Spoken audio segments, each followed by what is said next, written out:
Muy buenos días, queridos amigos, estimados hermanos. Hoy es miércoles 17 de julio del año 2024. Vamos a tener la reflexión de la lección de escuela sabática que se titula Historia Sándwich, primera parte. Tratemos de identificar la historia sándwich. Evangelio según San Marcos, capítulo 3, versos 20 al 35. Y se agolpó de nuevo la gente, de modo que ellos ni aún podían comer pan. Cuando lo oyeron los suyos, vinieron para prenderle, porque decían: está fuera de sí, está loco. Pero los escribas que habían venido de Jerusalén decían que tenía a Beelzebú y que por el príncipe de los demonios echaba fuera a los demonios. Y habiéndolos llamado, les decía en parábolas: ¿cómo puede Satanás echar fuera a Satanás? Si un reino está dividido contra sí mismo, tal reino no puede permanecer. Y si una casa está dividida contra sí misma, tal casa no puede permanecer. Y si Satanás se levanta contra sí mismo y se divide, no puede permanecer, sino que ha llegado su fin. Ninguno puede entrar en la casa de un hombre fuerte y saquear sus bienes si antes no lo ata, y entonces podrá saquear su casa. De cierto os digo que todos los pecados serán perdonados a los hijos de los hombres y las blasfemias cualquiera que sean, pero cualquiera que blasfema contra el Espíritu Santo no tiene jamás perdón, sino que es reo de juicio eterno. Porque ellos habían dicho: tiene espíritu inmundo. Vienen después sus hermanos y su madre, y quedándose afuera, enviaron a llamarle. Aquí entra la historia externa. Y la gente que estaba sentada alrededor de él le dijo: tu madre y tus hermanos están afuera y te buscan. Y él respondió diciendo: ¿quién es mi madre y mis hermanos? Y mirándolos a los que estaban sentados alrededor de él, y mirando a los que estaban sentados alrededor de él, dijo: he aquí mi madre y mis hermanos, porque todo aquel que hace la voluntad de Dios, ese es mi hermano y mi hermana y mi madre. Aunque en la historia sándwich, es decir, la historia que inicia y luego es interrumpida por otra historia, y esa interrupción es la parte, es decir, la historia que inicia es la historia externa, y la historia que interrumpe la historia sándwich, es decir, la historia interna, y finalmente se vuelve a conectar con la historia inicial o externa. Y decía, note bien, aun cuando aquí nos encontramos con una historia sándwich, pero tienen una relación muy estrecha, porque tanto los parientes de Jesús y los escribas y fariseos pensaban que Jesús estaba mal. Unos pensaban que estaba loco su familia, otros los escribas y fariseos pensaban que estaba endemoniado, pero en ninguna de las dos cosas era verdad, ninguna de las dos hipótesis o señalamientos eran verdad. Quiero resaltar esta importante declaración que el Señor hace de quién realmente es su familia. Y la gente que estaba sentada alrededor de él le dijo: tu madre y tus hermanos están afuera y te buscan. Él le respondió diciendo: ¿quién es mi madre y mis hermanos? Y mirando a los que estaban sentados alrededor de él, dijo: he aquí mi madre y mis hermanos, porque todo aquel que hace la voluntad de Dios, ese es mi hermano y mi hermana y mi madre. No todo el que me dice Señor, Señor entrará en el reino de los cielos, también dice la Biblia. Solo aquel que haya hecho la voluntad de Dios. No importa cuántas cosas buenas argumenten que han hecho, que ellos han hecho por el Señor, que sacaron demonios, hicieron milagros, curaciones, todo eso. No. El Señor les dirá: apartaos de mí, note bien, obradores de maldad.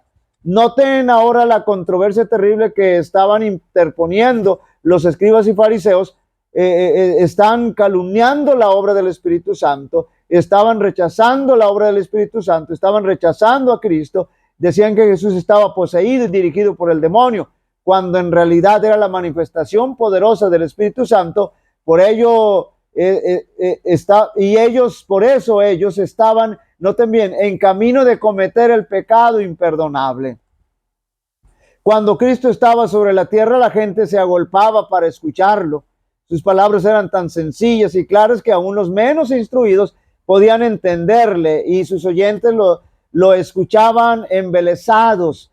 Esto enfurecía, note bien, a los escribas y fariseos. Estaban llenos de envidia porque la gente escuchaba tan atentamente las palabras de este nuevo maestro, y se propusieron quebrar su poder sobre la multitud. Comenzaron atacando su carácter, diciendo que había nacido en pecado y que echaba fuera los demonios por medio del príncipe de los demonios. Así se cumplieron las palabras: me aborrecen sin causa.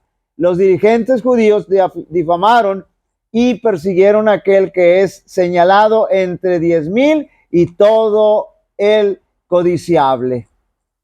Nadie se endurece tanto como aquellos que han despreciado, note bien, la invitación de la misericordia y mostrado aversión al Espíritu de gracia. La manifestación más común del pecado contra el Espíritu Santo consiste en despreciar persistentemente la invitación del cielo a arrepentirse. Cada paso dado hacia el rechazamiento de Cristo es un paso hacia el rechazamiento de la salvación y hacia el pecado contra el Espíritu Santo, porque el Espíritu Santo es el que nos convence de pecado, y si rechazamos la obra del Espíritu Santo, entonces estamos en camino de cometer el pecado imperdonable, porque si no nos arrepentimos de nuestros pecados y no los confesamos, jamás ni nunca nos podrá nuestro Dios perdonar. Ese es el pecado imperdonable, aquel que no nos arrepentimos y no hemos confesado. Al rechazar a Cristo, el pueblo judío cometió el pecado imperdonable, y desoyendo la invitación de la misericordia, podemos, note bien, cometer el mismo error. Insultamos al príncipe de la vida y le avergonzamos delante de la sinagoga de Satanás y ante el universo celestial cuando, fíjense bien, nos negamos a escuchar a sus mensajeros, escuchando en su lugar a los agentes de Satanás que quisieran apartar de Cristo nuestra alma. Mientras uno hace esto, no puede hallar esperanza ni perdón y perderá finalmente todo deseo de reconciliarse.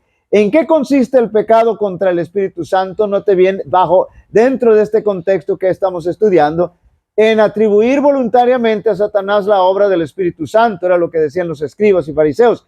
Voluntariamente, en atribuir voluntariamente a Satanás la obra del Espíritu Santo. Supongamos, por ejemplo, que uno presencia la obra especial del Espíritu Santo, tiene evidencias convincentes de que la obra está en armonía con las Escrituras, y el Espíritu Santo y el Espíritu testifica a su espíritu que es de Dios.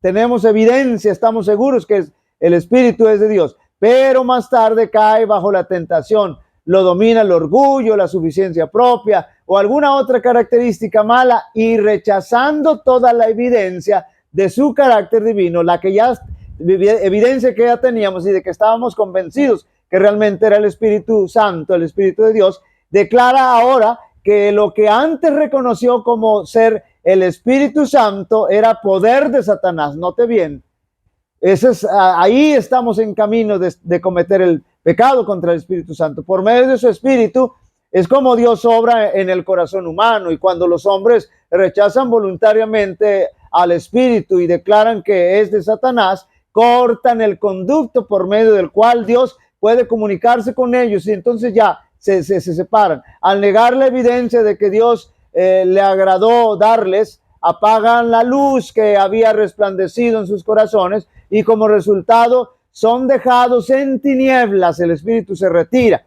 Así se cumplen las palabras de Cristo.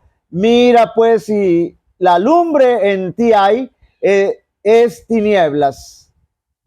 Mira si la lumbre que en ti hay es tinieblas. Por un tiempo, las personas que han cometido este pecado pueden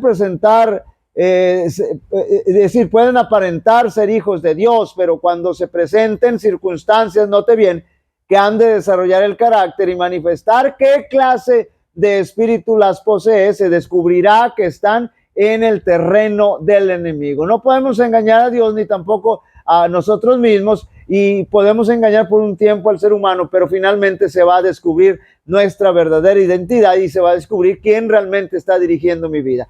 Queridos amigos y hermanos, para poder recibir la bendición de Dios y pueda ser realmente nuestro Padre, y Jesús realmente pueda ser nuestro hermano, debemos hacer la voluntad de Dios, y nunca rechazar ni despreciar la obra del Espíritu Santo, porque estamos entonces en camino de cometer el pecado imperdonable. Jehová te bendiga y te guarde. Jehová haga resplandecer su rostro sobre ti y tenga de ti misericordia. Jehová alce sobre ti su rostro y te dé paz. Y pondrán mi nombre sobre los israelitas y yo los bendeciré. Dios bendiga a cada uno de vosotros.